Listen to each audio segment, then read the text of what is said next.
क्यों किसी नए कलाकार की जिंदगी मेरे हाथों बर्बाद कर। दोस्तों, रेट्रो शावेज के यादों के रूहानी किस्से में आप सबका दिल से स्वागत है। आज सेलिब्रेट कर रहे हैं बॉलीवुड के लेजेंडरी सिंगर मोहम्मद रफ़ी साहब की 99th birth anniversary.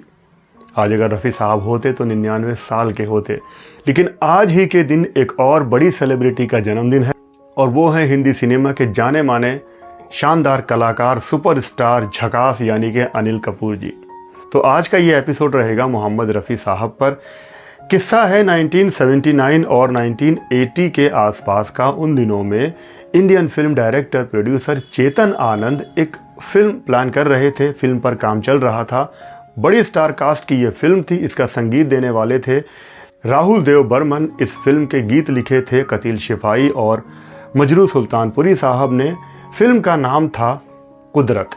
Rajesh Khanna, Vinod Khanna, राजकुमार, प्रिया राजवंश, हेमा मालिनी, अरुणा ईरानी, बड़ी स्टार कास्ट की ये फिल्म थी और फिल्म अपने ज़माने में सुपरहिट भी रही थी। राहुल देव बर्मन का संगीत बहुत ही पॉपुलर रहा था, ख़ास करके इस फिल्म का एक गीत जिसको किशोर कुमार जी ने और परवीन सुल्ताना ने अलग अलग गाया था और वो गीत लोगों को आज तक पसंद है। एक ब्लॉकबस्टर सुपर डुपर हिट गाना, हमें तुमसे प्यार कितना ये हम नहीं जानते। इन दोनों गीतों की झलकियां सुन लेते हैं। हमें तुमसे प्यार कितना ये हम नहीं जानते।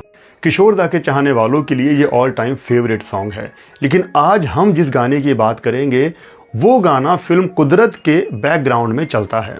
फिल्म कुदरत रिलीज हुई थी 1981 में। ये गीत बैकग्राउंड में चलता है और इस गीत को मोहम्मद रफ़ी साहब और नए सिंगर चंद्रशेखर गाडगिल ने गाया था।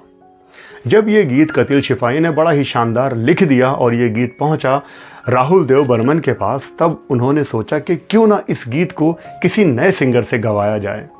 और यही बात लेकर वो पहुंच गए फिल्म के डायरेक्टर चेतन आनंद के पास और उनसे कहा कि वो इस गाने को किसी नए सिंगर से गवाना चाहते हैं। चेतन आनंद जी ने उस गीत को सुना, समझा, तो उन्होंने कहा कि इस गीत को तो मोहम्मद रफ़ी साहब से ही गवाना चाहिए। लेकिन आर.डी. बर्मन कहते थे कि इस गीत को हम किसी नए सिंगर से गवाएं तो ज़्यादा बढ़िया होगा।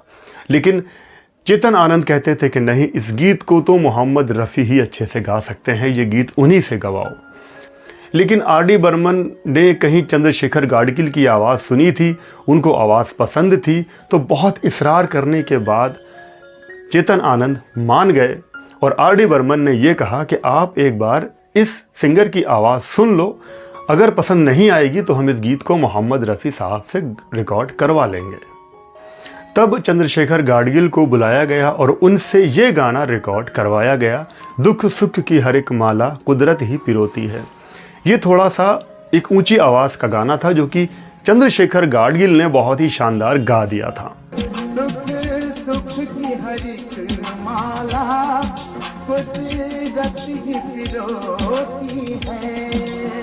सबको ये गीत पसंद आया। लेकिन ये जब गीत चेतन आनंद ने सुना तो उन्होंने कहा कि इस गीत को अगर मोहम्मद रफ़ी गाते तो और बेहतर हो जाता। तब राहुल देव बर्मन जी ने चेतन आनंद जी की बात मानते हुए मोहम्मद रफ़ी साहब को ये गीत रिकॉर्ड करने के लिए बुला लिया। मोहम्मद रफ़ी साहब स्टूडियो में आए। उनका गाना एकदम थोड़ा नॉर्मल सा था और ज़्यादा हाई पिच का नहीं था और बड़े ही अच्छे ढंग से रफ़ी साहब ने इस गीत को रिकॉर्ड किया। इसके 3 अंतरे उन्होंने रिकॉर्ड कर दिए। यहाँ तो मैं आ चुकी हूँ। सुख सुख की हर एक माला कुदरत ही पिरोती है। अब टी ब्रेक होता है और टी ब्रेक में रफ़ी साहब स्टूडियो से, केबिन से बाहर आए और चाय पी रहे थे, चाय की चुस्कियां ले रहे थे। इत्तेफाक से वहाँ पर स्टूडियो में, रिकॉर्डिंग स्टूडियो में चंद्रशेखर गाडगिल भी मौजूद थे और उनका गीत कहीं पर ये बज रहा था।